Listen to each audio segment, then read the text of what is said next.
Esto es Cosas de Sapiens. De las cavernas a las estrellas. Iniciamos el viaje.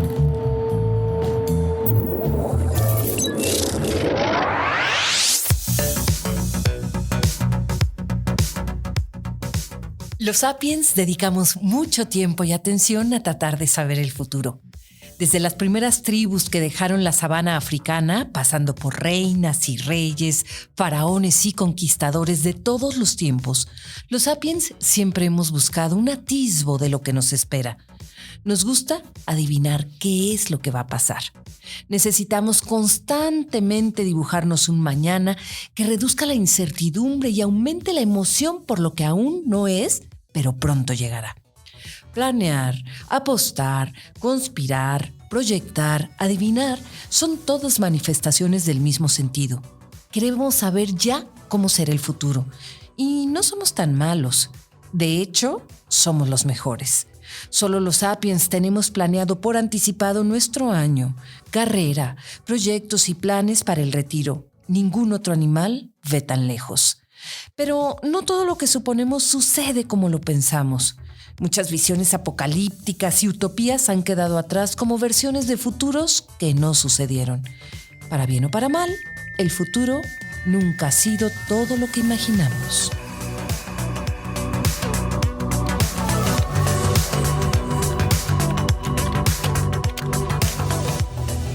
Hola y bienvenidos a Cosas de Sapiens. Yo soy Víctor González Quintanilla y esta semana conmigo Sergio Velasco.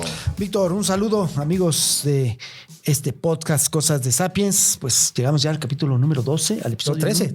Este es el 13. Así es, y lo que decía esta semana, además, nos acompaña Maritza Gómez. Víctor, Sergio, qué gusto estar acá con ustedes en Cosas de Sapiens. El gusto es nuestro, Maritza. Qué bueno que a vienes bordo de esta nave.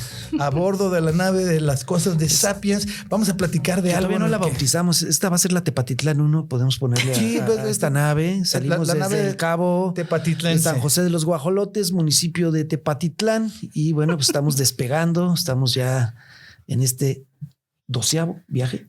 13º viaje, grabando desde las oficinas aquí desde nuestra nave oficial en el Centro Unitario de los Altos en Tepatitlán de Morelos, Jalisco, México, en el occidente de México. Estamos grabando aquí y tenemos con nosotros también ya esta nueva compañera, Maritza Gómez, que nos va a acompañar porque vamos a hablar acerca del futuro. Y nos vas a ayudar también a desmenuzar un poquito esta manera de platicar del futuro que no fue. O sea, de que cuando hablamos de futuro podemos hablar de muchos futuros, podemos hablar de cosas técnicas con respecto al futurismo, podemos hablar de las visiones apocalípticas, las visiones optimistas. Vamos a tratar de tocar varias de ellas, pero sobre todo vamos a hablar del futuro que no fue. ¿A qué nos referimos con eso? Esos futuros que nos imaginamos o que se imaginaron los sapiens de hace tiempo, hace 100, 200, 500, 1000 años, y que no sucedieron. ¿Por qué no sucedieron? ¿O por qué no pudieron adivinar? Que no está tan fácil decir qué va a pasar después. Creo que les vendieron un futuro a nuestros abuelos y a nuestros padres que nos los endosaron y luego ahora se los estamos endosando a nuestros hijos, basados mucho en las películas, en las caricaturas, en los libros, en los comentarios de pasillo. Yo cuando era chico, yo veía que el año 2000, cuando hacía el año 2000, lo veía lejísimos y voy a voltear al cielo y van a pasar algunas naves moviéndose. Cuando sea año 2000, ¿cómo va a ser? En una pastillita nos van a poner la comida, una vas a ver hamburguesa, otra vas a ver a pizza. Va a haber carros voladores, va a haber, vamos a tener viajes espaciales ya. Esos futuros que incluso los más refinados autores de ciencia ficción tuvieron algunos aciertos destacables, por cierto, que ahorita los mencionaremos, pero la mayoría tampoco le atinaron a la mayoría de las cosas que pasaron porque es muy, muy difícil, si no es que imposible, anticipar con precisión lo que va a pasar en el futuro, sobre todo entre más lejos en el futuro, más difícil, porque son demasiadas variables. Muchas cosas pasan, variables sociales, económicas, ecológicas, políticas, que no están anticipadas, por lo cual estos futuros terminan quedando cortos y nada más está lleno entonces la historia de anticipaciones que no sucedieron, de muchos optimismos que no se fraguaron y de decepciones también de que no se cumplieron. Pero acerca del futuro, Maritza, tú ya nos platicabas un poquito aquí algo. Vamos a dar un paso atrás y pensar, bueno, ¿qué es el futuro? Y desde cuándo pensamos en el futuro? Pues sí, digo, ahora les traigo como que una idea que a lo mejor les hace explotar la mente, que es la historia del futuro. Historia del futuro. Hay historia del futuro, así como hay historia política, hay historia del futuro. ¿Y qué significa eso? Que vamos a pensar en qué se imaginaba, qué esperaba la gente del pasado sobre el porvenir, ¿no? Uh-huh. Entonces, creo que algo que vale la pena como asentar antes de empezar a cotorrear sobre qué futuros esperaban, es que la idea de futuro es una idea realmente nueva. Es una idea que no existía como la conocemos nosotros hasta hace, 500 años. Antes de eso, la gente no pensaba en el futuro como en esta sucesión lineal que nosotros pensamos ahora, ¿no? O sea, no pensaban en no había timeline. Exacto. Había otra forma de concebir el tiempo y otra forma de pensar la historia. Y que valga decir, la sigue habiendo, ¿no? Sigue habiendo sociedades en que el tiempo no es lineal, no es pasado, presente, futuro. Imagínense las sociedades, el calendario azteca o maya o la idea de la reencarnación en el budismo. No son futuros que vienen en una sucesión, sino que se repiten, ¿no? Así que esta idea del futuro, como les digo, es una onda nueva, y lo que hay que decir es que la facultad de pensar en el futuro como algo por venir no es algo innato al sapiens. O sea, los sapiens no traemos el chip de pensar en presente, pasado y futuro como lineales, sino nos educan para ello, nos formamos para ello. Es una cosa que se inventó hace más o menos 500 años. A ver, eso que acabas de decir, ahora sí, como dices tú, me explota la cabeza, ¿no? Porque somos niños y nos dicen, cuando seas grande ya vayas a ir a la escuela. Cuando seas grande y ya puedas manejar un coche. Pero bueno, eso es a lo mejor el futuro de una persona que sabes que va a crecer y envejecer. Así es, pero ya empiezas a idear lo que va a pasar el día de mañana. Ajá. Uh-huh. Empieza un poquito a tener una noción de que no va a ser algo inmediato y que va a pasar el día de mañana, ¿no? Sí, justo, pero ponte, imagínate que tú eres un agricultor en la Edad Media, ¿no? En Europa. Y es como, pues si tu papá era agricultor, lo más probable es que tú fueras a ser agricultor. Si tu papá era el rey, qué chido que fuera el rey tu papá, tú también ibas a ser muy seguramente el rey. Entonces las cosas no cambiaban mucho. Cuando empezó a haber un futuro abierto y la posibilidad de cambio, con el inicio del capitalismo, que tiene que ver con una acumulación constante, la idea de progreso, las revoluciones políticas, que eran como un cambio total respecto a las monarquías, y también con la revolución científica e industrial, ¿no? Que nos fueron como abriendo el mundo. Entonces, es que nosotros vivimos un tiempo muy diferente a ese, por la innovación sobre todo, la innovación social, la innovación política y la innovación tecnológica, que nos ha tocado estar en un tiempo de una vertiginosa innovación. O sea, lo que usábamos de niños ya no se usa hoy. Muchos cambios. Exactamente. Pero antes no era así. Antes podían pasar 1000 años y cambiaba poco el mundo, ¿no? Uh-huh. Exacto. Nosotros vimos el disco long play de acetato. Exactamente. Y los cassettes. El CD. Ajá. Y después ahora la música ya grabada en USBs, y ahora ya necesitas la USB. Nada, la bajas de la nube. Ya está en la nube.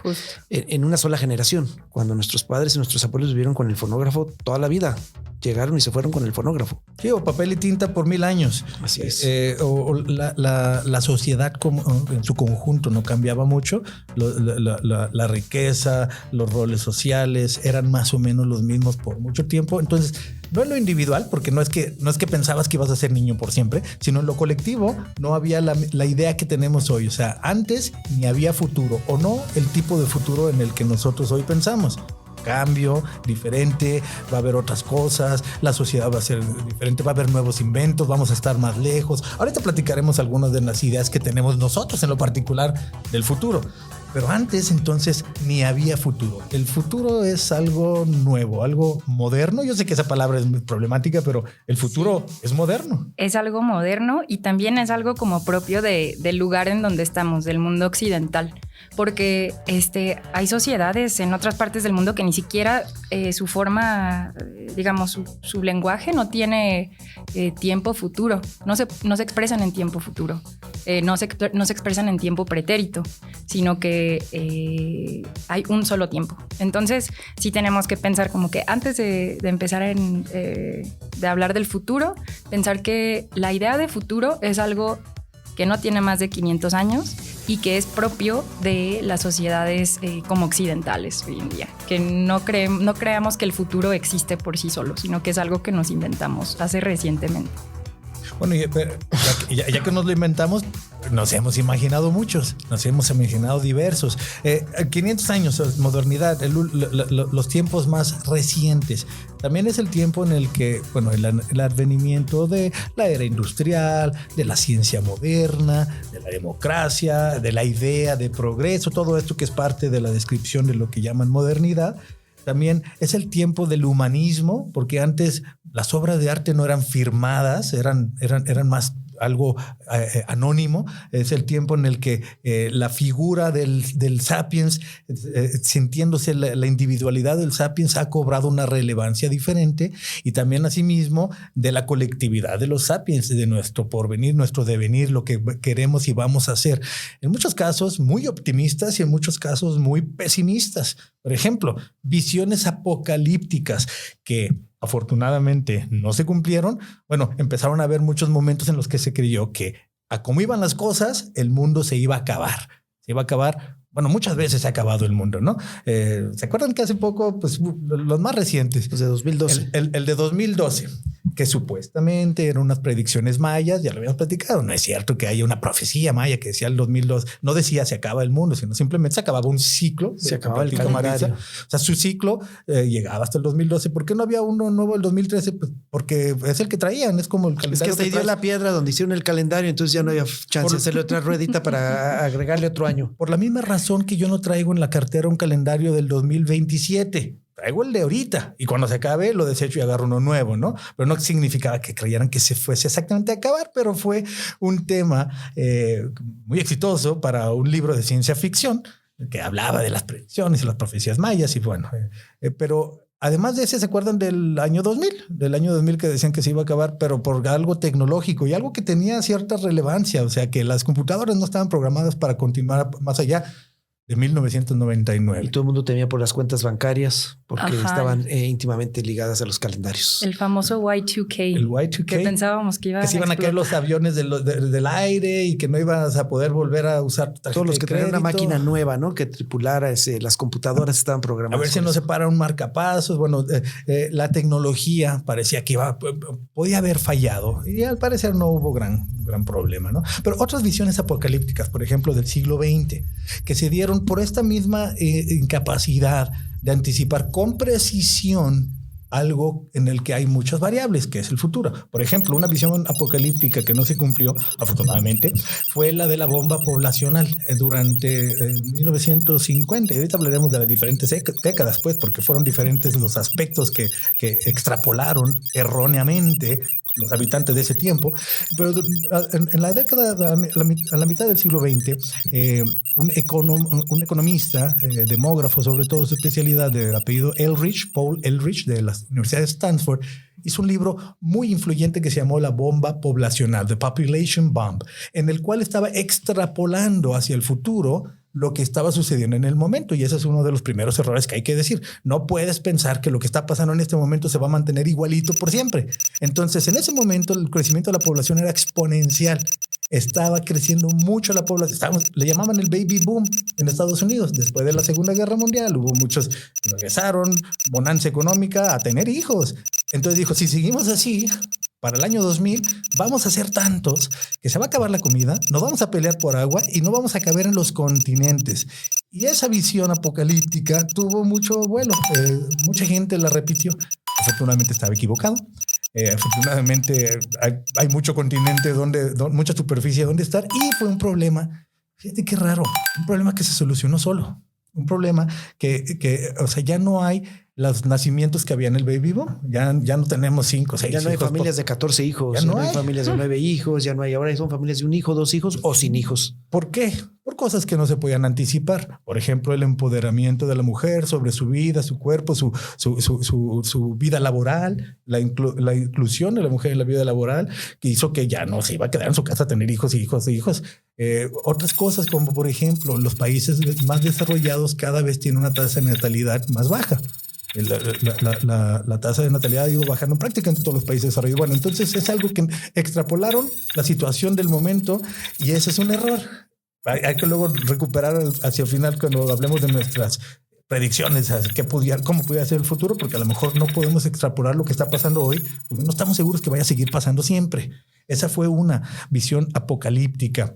Otra fue el reloj del fin del mundo, la aniquilación nuclear. Esta es una muy interesante que sucedió también a mediados del siglo XX, ¿no? Esa me parece genial y justo la idea del reloj del fin del mundo es como traer la idea del tiempo a encontrarse con la tecnología, como en este caso nuclear, ¿no? Porque imagínense estar en la Guerra Fría, están enfrentándose Estados Unidos y la Unión Soviética, dos superpoderes tecnológicos, científicos, económicos, y están con la amenaza de aniquilación mutua por, 30, 40 años. Entonces, claro que la idea del fin del mundo y la aniquilación completa como del planeta era un miedo que la gente tenía sobre sí todo el tiempo. Y no sé si han visto estos videos de gringos, sobre todo, que se llaman Duck and Cover. Les enseñaban a los niños a meterse en la escuela debajo de los pupitres porque decían que así se iban a salvar de la aniquilación nuclear y es como no. Pero empezó a crear todo eso una situación psicológica de masas, ¿no? ¿Cómo se llama? Psicosis, una psicosis, ¿no? De que lo que pudiera pasar y habría que correr al refugio, habría que correr abajo al ático, habría que... Sí, entonces que pasar la situación. Con ese miedo encima, creo que fue una asociación de científicos atómicos se traen esta idea del reloj del fin del mundo y es como nos faltan tantos segundos para la medianoche, so many seconds till midnight, y la medianoche era el fin del mundo. Entonces, y se acercaba cada vez que había una nueva tensión entre Estados Unidos y la Unión Soviética, como cuando la crisis la guerra en de Cuba, los misiles, la guerra de los misiles en Cuba. Cualquier tensión que hubiera entre ellos, hay que decirlo, era algo real, una preocupación real. Y no es que ya haya desaparecido, todavía tienen 8,000 bombas atómicas cada una de estas naciones, Estados Unidos y Rusia, pero bueno, ya desescaló la amenaza, aunque últimamente otra vez está siendo presente. Es una de las cosas que preocupan. Deberíamos luego hacer un programa acerca de qué nos deberíamos de preocupar y hacer una lista de las más importantes. Quizá la amenaza nuclear cosas que hacer antes de que explote la bomba. Sí, pero no hay nada, no hay ni para dónde correr. 100 cosas que hacer antes de que explote la bomba. Imagínate que las bombas de Nagasaki no le atinaron a la ciudad, cayó como a 40 kilómetros, todos se murieron todos. O sea, no es cierto que si te pones abajo del escritorio va a servir de algo. Pero bueno, la amenaza nuclear fue una de estas visiones apocalípticas que afortunadamente no se cumplieron. Algunas optimistas, nomás vamos a imaginar también, algunas del siglo XX sobre todo. El advenimiento de la tecnología, de la innovación tecnológica tan vertiginosa que hemos tenido en los últimos años nos hizo pensar, y a muchos, incluso a Stanley Kubrick, ya lo hemos mencionado, tan bueno que es para atinarle muchas cosas en sus películas, pero en esta no. Nos hizo pensar que para ahora ya iba a haber autos voladores, que íbamos a andar todos en una navecita individual, que íbamos a tener como 2001, Odisea del Espacio, Stanley Kubrick, que tiene muchos latinos, pero tiene una que no, 2001, y había una base en la luna. No hay una base en la luna, no tenemos nada, no hemos regresado a la luna todavía. Bueno, y eso fue más para acá, porque antes Fritz Lang en Metrópolis también ya nos había asustado, ¿verdad? Y antes 1984 y bueno, una serie de películas y de series que ahí nos hicieron pensar, o le hicieron pensar a las generaciones de nuestros padres ciertos tipos apocalípticos del futuro de lo que iba a pasar. Las distopias, qué interesante en la literatura. Las distopias tipo Un Mundo Feliz de Aldous Huxley, 1984 de George Orwell. La Máquina del Tiempo de H.G. Wells. Interesantísima también. Bueno, los libros de Julio Verne, que tuvieron muchos de ellos tuvieron aciertos interesantes. Ahora, durante el siglo XX, vamos a decir, los últimos 100 años, hace 100 años, ¿cuáles eran los futuros que se imaginaban? Estaban relacionados con, otra vez, lo que sucedía en el momento. Por ejemplo, en la década de 1910 acababan de inventar los aeroplanos, los hermanos Wright, estaban empezando los Hindenburg a hacer los dirigibles. Pues, ¿cómo se imaginaban el futuro en 100 años? Decían, no, pues después todos vamos a tener una máquina voladora, y que incluso hay algunas ilustraciones de cómo la gente pasaba en su máquina voladora a agarrar un café a la pasada como si fuera un drive-thru. Sí. Así se imaginaban que toda la ciudad iba a estar llena de avioncitos, aparte avioncitos tipo mecánicos. Había cafeterías, ¿no?, flotando en el aire, sostenidas por un gran globo, con una barra donde había café, había refrescos, había frutas. Tú llegabas, te acercabas en tu globo, pagabas y te llevabas tu pastelillo. Ahora, los 20 y los 30, con toda la explosión en las grandes metrópolis, sobre todo Nueva York,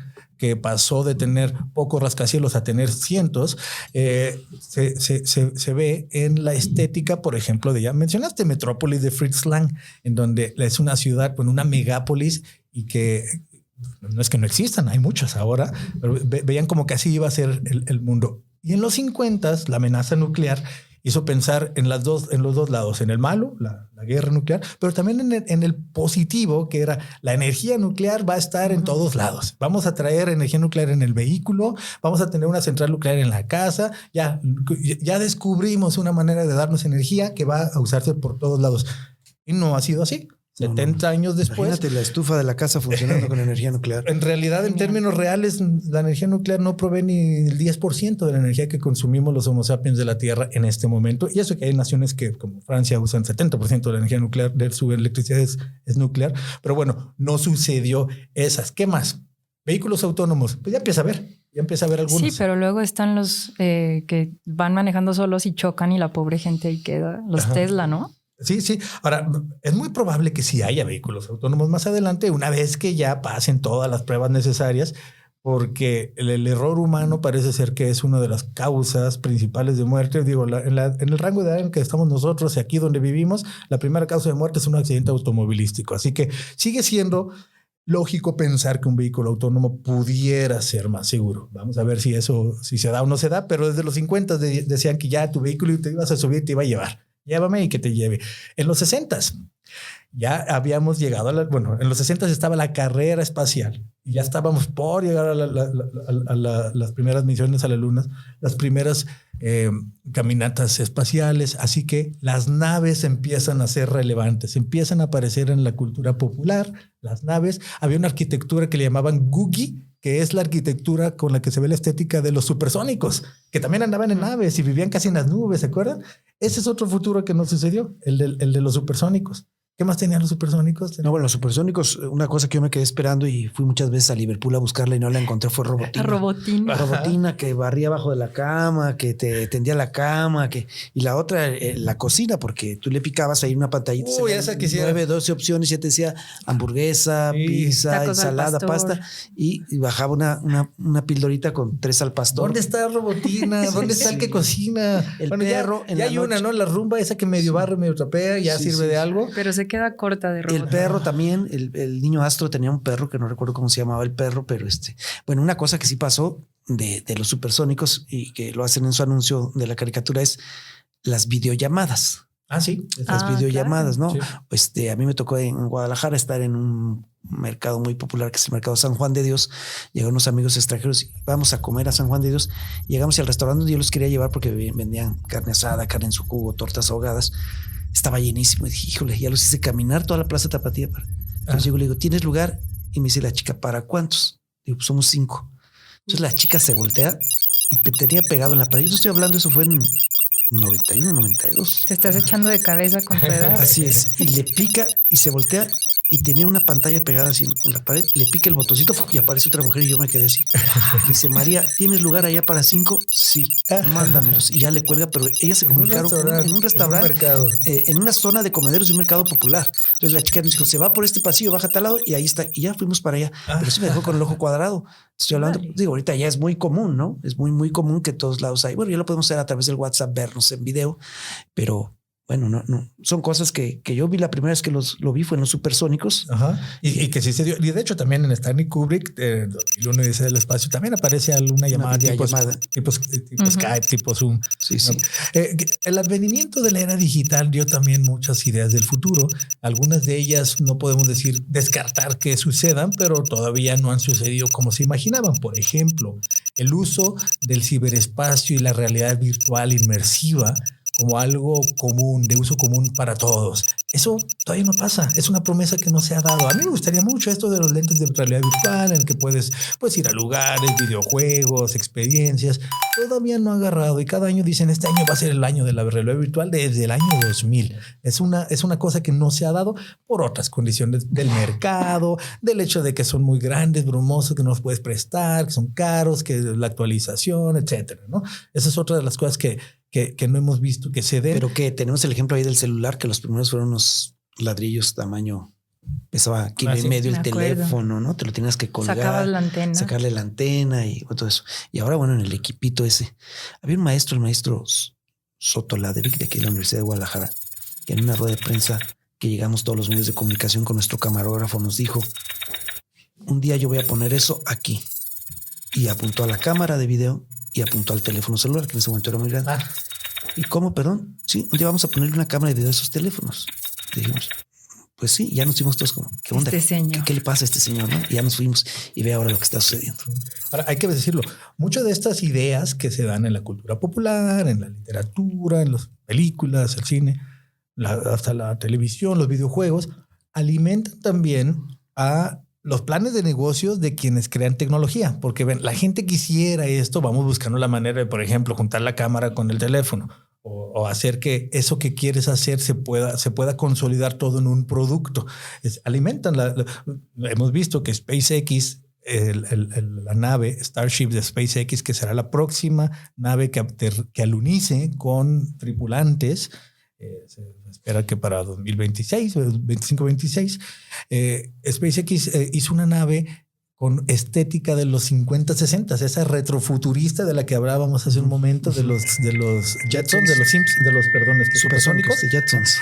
Es la estética con la que hicieron la nave. Entonces, toda esta idea, todas estas aspiraciones de la cultura popular alimentan también a quienes producen la tecnología que después consumimos, porque ya saben que la queremos. Sí, justo ahí una idea que me parece genial es pensar que ciencia ficción y como realidad se están alimentando constantemente, ¿no? Entonces, me gusta pensarlo en términos de hay Homo Faber, hablando de Sapiens, hay Homo Faber, el que hace, pero también hay Homo Pictor, que es el que imagina. Y no están separados, están como conjuntos en mi persona. Hay la que hace y la que imagina. Entonces estamos constantemente imaginando que si vamos a hacer una videollamada, que si vamos a viajar a la luna, pero también que si hay una amenaza nuclear, ¿no? Así que Homo Faber y Homo Pictor están en una lucha constante. El angelito y el diablito que tenemos sentados en el hombro.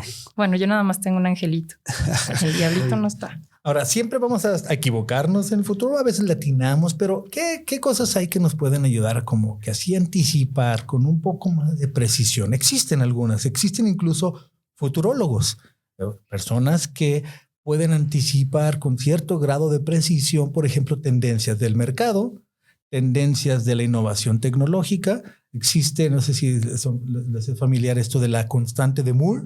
La constante de Moore es algo que se cumple en la tecnología desde los 60s por un tecnólogo de apellido Moore, no recuerdo su nombre, pero lo que él decía es que a partir de que empezó la innovación y la era digital, las computadoras, sobre todo los semiconductores que después dieron lugar a las computadoras, se dio cuenta que cada 2 años, es decir, cada 24 meses, se reducía el tamaño de los transistores y su precio a un punto en tal en el que se decía que se podía duplicar su procesamiento, su poder, y eliminar a la mitad su precio. O sea, cada vez era más, la mitad de barato y lo doble de poderoso, cada 24 meses. Y se ha cumplido desde los 60 hasta ahora, siempre. Eso te puede dar una línea exponencial del avance de la tecnología y saber porque cuánto va a poder procesar una computadora personal de acceso para público general dentro de algunos años. Y con base en eso, un escritor que se llama Ray Kurzweil, que es un futurólogo, tiene muchos libros muy interesantes que, como siempre, pondremos referencias en la descripción del capítulo, hizo o planteó algunas innovaciones que sucederán en un futuro no muy lejano. Y yo digo que hay que escuchar cuando sí tiene muchos aciertos. Él fue uno de los que predijo con un grado de exactitud de días cuándo iba a haber un advenimiento público de Internet. Por ejemplo, ya sabía que estaban conectadas las computadoras, que en algún momento iba a llegar a dominio público, pero él dijo, a partir de que suceda esto, esto y esto, va a ser algo que todos usen.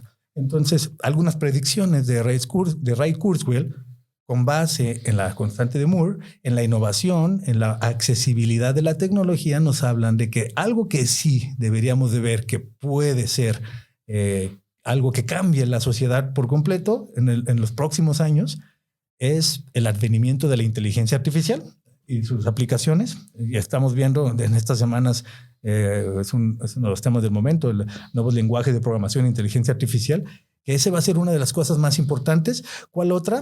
La hiperlongevidad. Él dice que esta idea que siempre hemos tenido en la historia de la humanidad de vivir por siempre o no morir o trascender. Eternamente joven. Ajá, y que la expectativa de vida del Homo sapiens en la naturaleza era 38 años aproximadamente. Eso es un promedio. No significa que se murieran a los 38 todos, pero sumando que había mucha mortalidad infantil, materno-infantil, y también algunos sí llegaban a ser longevos, el promedio era 38 años. Eso se ha duplicado, casi triplicado en los últimos 200 años. Ya estaría llegando yo al final de mi vida, si fuera así. Ya estarían tiempos extras. Pero esa hiperlongevidad no significa vivir por siempre, significa extender esa expectativa de vida. La expectativa de vida hoy día en México es alrededor de 74 y 82. Las mujeres viven más, no son más longevas, que es casi el triple de lo que se esperaba en la naturaleza y comparados, por ejemplo, con otros primates.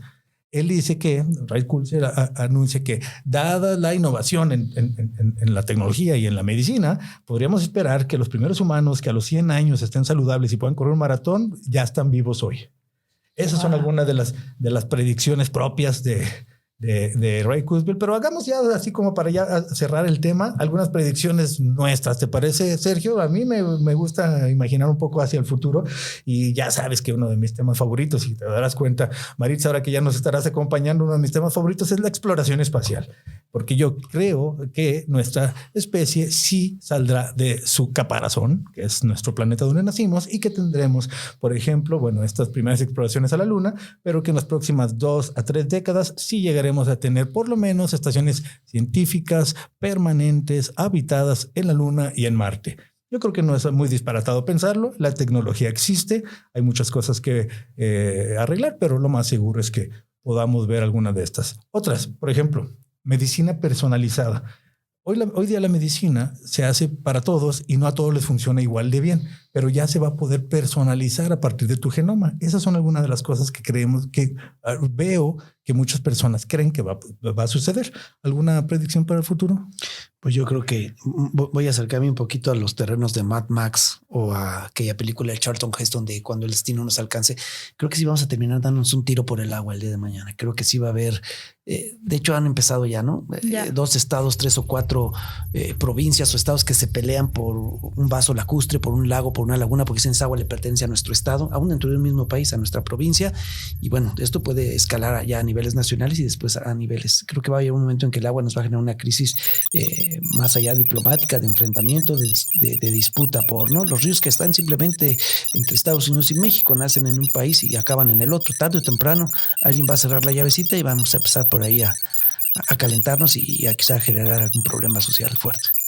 ¿Alguna predicción hacia el futuro, Maritza? Pues es que el problema es que yo cogeo de la misma pata que tú, entonces me gustan los temas espaciales, así que yo también espero que antes de que yo muera pueda subir como en 2001 Odisea del Espacio a la Luna, echarme allá una cerveza y ver un Earthrise desde allá. Este año va a haber sucederá la primera misión con 11 tripulantes, todos civiles, hacia la Luna, turismo espacial, que le va a dar la vuelta a la Luna. Claro que es el primero, claro que cuesta muchos millones de dólares, pero así empezaron los vuelos en avión. Le llamaban jet set. Los únicos que podían pagar subirse a un jet. Hoy, por una módica cantidad, puedes hacer un vuelo. A ver, tan sencillo como que los primeros no tenían lana, todos, al principio no todos teníamos lana para un celular. Los primeros celulares fueron, al principio no todos teníamos lana para una computadora, porque los primeros fueron realmente, eran precios prohibitivos, ¿no? O estos viajes que se acaban de hacer ahora con motivo del mundial al mundo árabe. Pues antes no cualquier persona lo podía hacer. Tú veías un estadio, estaba lleno de mexicanos, de españoles, de italianos, de argentinos, una serie de cosas que no se podían. Entonces, yo creo que va a llegar un momento en que todo esto, porque ya lo platicamos en algún programa, pues ellos no están peleados con su dinero. Quienes están organizando ahorita estos viajes, pues están pensando no solamente en la nave que los va a llevar y los va a traer, sino en cómo puedes poner ahí una pequeña instalación. Imagínate el primer McDonald's o el primer Burger King en la Luna. Hotel, restaurante, ¿no? Vamos a empezar con servicios, con pequeños servicios. Bueno, un crucero entero como en el Quinto Elemento, ¿no? Así es. Entonces, para allá apunta la chancla. Ya pues lo habíamos dicho. Ahora está ya metido el dinero de la iniciativa privada en lo que antes nada más era público. No eran los gobiernos los que llevaban a cabo las misiones espaciales, las investigaciones, pero ahora ya está metida ahí la gente de la lana. Y la va a tener que recuperar tarde o temprano esa lana que le está invirtiendo. Pues me gustaría hacer un pronóstico como optimista, porque ya sé que estamos en la luna, pero imagínate qué chido sería que justo el Internet llegara a todos los rincones del mundo, que la alfabetización llegara a todos los rincones del mundo, que el dinero se distribuyera, que la salud llegara a todos los rincones del mundo. Entonces ya me estoy poniendo un poco utópica, pero creo que es lo chido del futuro, que podemos animarnos a pensar. Fíjate, no tuviste ni siquiera que imaginar algo nuevo, sino que lo que ya hay le pueda llegar a todos. Eso sería algo muy bonito que sucediera hacia el futuro. Lo que ya existe, la salud que ya tenemos, la educación que ya tenemos, la tecnología que ya tenemos, que le pudiera llegar a todos. Eso sería un gran avance. Nos beneficiaría mucho, porque si todos tuvieran luz, internet, computadora o celular, podrían escuchar cosas de Sapiens en cualquier parte del mundo. Todos nos podrían escuchar aquí. Pues mencionamos muchos temas muy interesantes que sin duda pudieran dar entonces para próximos episodios. Si tú que nos escuchas crees que alguno de ellos te gusta, estamos abiertos a quejas, sugerencias, comentarios y a que nos digas de qué quieres que platiquemos. A partir de ahora también nos va a estar acompañando Maritza. Hablamos de inteligencia artificial, hiperlongevidad, energía nuclear, pero viene la energía nuclear de fusión, que es una promesa también que siempre ha estado en el futuro, pero parece ser que ya está cada vez más cerca. Otras cosas que pueden pasar en el futuro, como el mejoramiento de nuestra biología misma, ya sea por medios digitales o por bioingeniería. Eso es un tema amplísimo y la inteligencia artificial, pues bueno, seguramente dará mucho de qué hablar, muchos temas de qué hablar. El futuro no existía antes, fue una invención moderna, eso es una nueva idea, al menos para mí. El futuro que nos imaginamos no le atinamos siempre porque es prácticamente imposible anticipar todos los cambios que sucederán en lo político, social, económico, tecnológico, pero esto de imaginar los futuros es algo que nos gusta. Los Sapiens tenemos la capacidad de imaginar, de crearlo, y lo mejor del futuro es que todavía no existe y que lo podemos hacer entre todos. Pues bueno, les agradezco mucho a todos los que nos están escuchando. La dejamos hasta ahí, compañeros. Le damos oficialmente la bienvenida ya a Gloria Maritza, al equipo de conductores. Gracias, llegué para quedarme. Llegaste para quedarte. Así es. Maritza ya estará aquí con nosotros, es parte ya del equipo de Cosas de Sapiens. Estamos grabando aquí en Tepatitlán de Morelos, en Jalisco, México.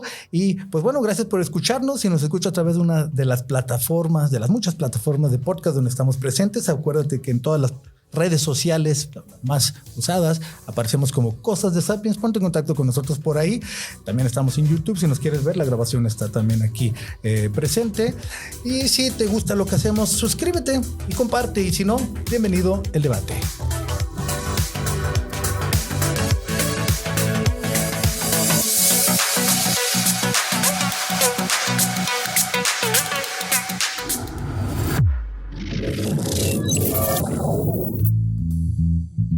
Terminamos. Te esperamos en el próximo viaje. Cosas de Sapiens es producido por el Centro Universitario de los Altos de la Universidad de Guadalajara.